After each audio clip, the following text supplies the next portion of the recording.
மே 17ஆம் தேதி கோயம்புத்தூர்ல இருக்க BMW ஷோரூம் கிட்ட இருக்க ஹைவேல நைட் டைம்ல ஒரு கியா சொனட் கார் வந்துட்டு இருக்கும்போது கார் டயர் வெடிச்சிருக்குது. அந்த டைம்ல அந்த காரை ஓட்டிட்டு வந்த நபர் பாத்தீங்கன்னா சடன் பிரேக் பண்ணி வண்டியை வந்து ஃபாஸ்ட் லேன்லயே நிறுத்திட்டாரு.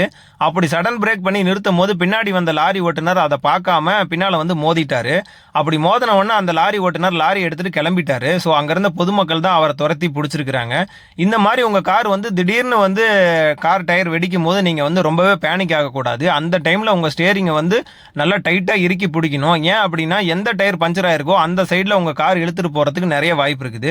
ஸோ ஸ்டேரிங்கை டைட்டா பிடிச்சிக்கிட்டு அசார்ட் லேம்பை ஆன் பண்ணிட்டு முடிஞ்ச அளவுக்கு ஸ்பீடை குறைச்சி அப்படியே உங்க வண்டியை வந்து லெஃப்ட் சைடு கொண்டு வர முயற்சி பண்ணணும். ஏன் அப்படின்னா இந்த மாதிரி ஃபாஸ்ட் லேன்ல நீங்க சடனா நிறுத்தும் போது, அதுவும் முக்கியமா நைட் டைம்ல நிறுத்தும் போது பின்னாடி வரக்கூடிய வாகனங்களுக்கு அது தெரியாம பின்னாடி வந்து மோதுறதுக்கு நிறைய வாய்ப்பு இருக்குது. ஸோ சடன் பிரேக் பண்ணும்போது நமக்கு பின்னாடி வரக்கூடிய வண்டியையும் கண்டிப்பா ரொம்ப கவனமா பார்க்கணும்.